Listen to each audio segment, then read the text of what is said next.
need to become pure. So like being morally pure. Yeah, and that's easy enough to understand. But the Bible spends a lot of time talking about another kind of purity, being ritually pure, which is a state where you separate yourself from anything related to death, like touching things like diseased skin or dead bodies or even certain bodily fluids. All these make you impure. And becoming ritually impure isn't necessarily sinful. What's wrong is waltzing into God's presence when you're in an impure state. And so that's why God gave the Israelites very clear instructions for knowing when they were impure, steps to become pure, so that they could go into the temple again. So that's what the book of Leviticus is about. Right.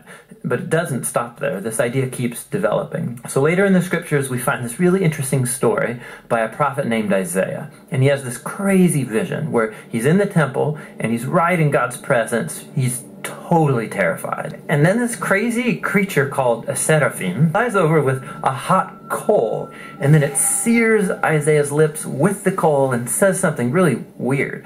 Your guilt is taken away and your sin is atoned for. So this burning coal somehow makes Isaiah pure. Yeah, it's remarkable because normally if you touch something impure, it transfers its impurity to you. But now here's this new idea where you have this coal, this very holy and pure object, and it touches Isaiah, and it transfers its purity to him. Isaiah is not destroyed by God's holiness. He's transformed by it. I mean, the implications of this are just huge. But there's one more development, this time from another prophet, Ezekiel.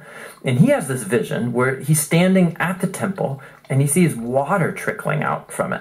And then that water turns into a stream, and then it grows into a deep river that starts flowing through the desert, leaving this trail of green trees behind it. And then it flows into the Dead Sea, making everything fresh and alive. So instead of becoming pure first and then going into the temple, here God's holiness comes out from the temple, making things pure and bringing them to life.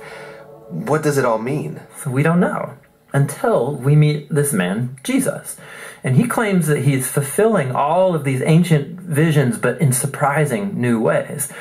So Jesus, he went around touching people who are impure, people with skin diseases, a woman with chronic bleeding, or dead people. And when he touches them, their impurity should transfer over to Jesus, but instead, Jesus' purity transfers to them and actually heals their bodies. Jesus is like that holy coal in Isaiah's vision. Right. And Jesus claimed that he was the human embodiment of God's own holiness, and that he and his followers were now God's temple, so that through them, God's holy presence would go out into the world and bring life and healing and hope. And so this is why Jesus described his followers as having streams of living water flowing out of them. So this is our part of the story where we find ourselves now, but where's this all heading? So the last pages of the Bible end with a final vision about God's holiness. And this time it's by a guy named John. And in his vision we see the whole world made completely new. The entire earth has become God's temple.